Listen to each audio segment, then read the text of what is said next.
வணக்கம் நண்பர்களே, உங்கள் எம்எஸ். தமிழகத்தில் அக்ரிகல்ச்சர் கவுன்சிலிங்கில் இன்றைக்கி ஈவினிங் பார்த்தீங்க அப்படின்னா ஸ்லைடிங் 1 வந்து ரிலீஸ் பண்ணியிருக்காங்க. இந்த ஸ்லைடிங் 1 ரிலீஸில் யாருக்கு சீட் கிடச்சிருக்கும்?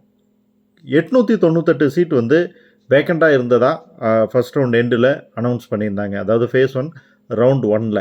ஸோ அதுக்கப்புறம் தான் ஸ்லைடிங் நடந்தது. இந்த சீட்ஸ் யாருக்கு போயிருக்கும் அதை இந்த வீடியோவில் பார்க்க போகிறோம். அதுக்கு முன்னாடி சேனலுக்கு முதல் முறையாக வர்றீங்கன்னா சப்ஸ்கிரைப் பண்ணி சப்போர்ட் பண்ணுங்கள். பிடிச்சிருந்தால் லைக் பண்ணி வீடியோவை ஃப்ரெண்ட்ஸுக்கும் ஷேர் பண்ணுங்கள்.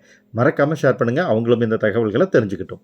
ரைட், இந்த 898 சீட்டும் கண்டிப்பாக யாருக்கு போயிருக்கும் அப்படின்னா நாட் அலாட்டட் அப்படின்னு வந்திருந்த ஸ்டூடெண்ட்ஸுக்கு டாப்பில் இருக்கக்கூடியவங்களுக்கு, ஓப்பன் கேட்டகரியில் டாப்பில் வர்றவங்க, அடுத்து பார்த்தீங்கன்னா கம்யூனிட்டி கேட்டகரியில் டாப்பில் வர்றவங்க, அவங்களுக்கு தான் போயிருந்துருக்கும்.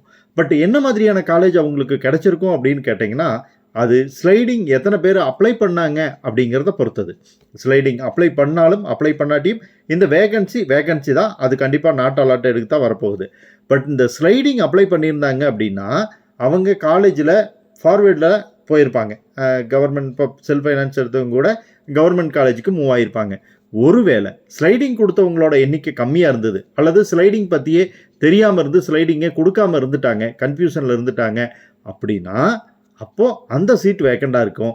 இந்த நாட் அலாட்டட் அப்படின்னு இருக்கிறவங்களுக்கு கொஞ்சம் நல்ல காலேஜ் கிடைக்கிறதுக்கு வாய்ப்பு இருக்குது. யாருக்கு இல்லைன்னா அந்த ரேங்கிங்கில் டாப்பில் இருக்கிறவங்க. இப்போ பார்த்தீங்கன்னா உதாரணத்துக்கு ஒரு ரேங்க் எடுத்துக்குவோமே, ஒரு 2000வது ரேங்கில் வந்து லாஸ்ட் அலாட்மெண்ட் இருந்தது, 2001 அடுத்தவர் வெயிட் பண்ணிக்கிட்டு இருக்காருன்னா இப்போ அவருக்கு வந்து நல்ல சான்ஸ் கிடச்சிருக்கும். ஸோ அந்த மாதிரி நாட் அலாட்டடில் வெயிட் பண்ணிக்கிட்டு இருந்த ஸ்டூடெண்ட்ஸுக்கு தான் இந்த 898 சீட்டும் கிடைக்க போகுது. அதில் மாற்றம் இல்லை.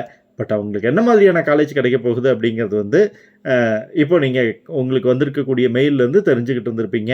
நல்ல காலேஜ் கிடச்சிருக்கா இல்லையா அப்படிங்கிறத மறக்காமல் கமெண்ட்டில் சொல்லுங்கள், நானும் தெரிஞ்சுக்கிறேன். வீடியோவை மறக்காமல் உங்களோட ஃப்ரெண்ட்ஸுக்கு ஷேர் பண்ணி நம்மளையும் சப்போர்ட் பண்ணுங்கள். Bye friends.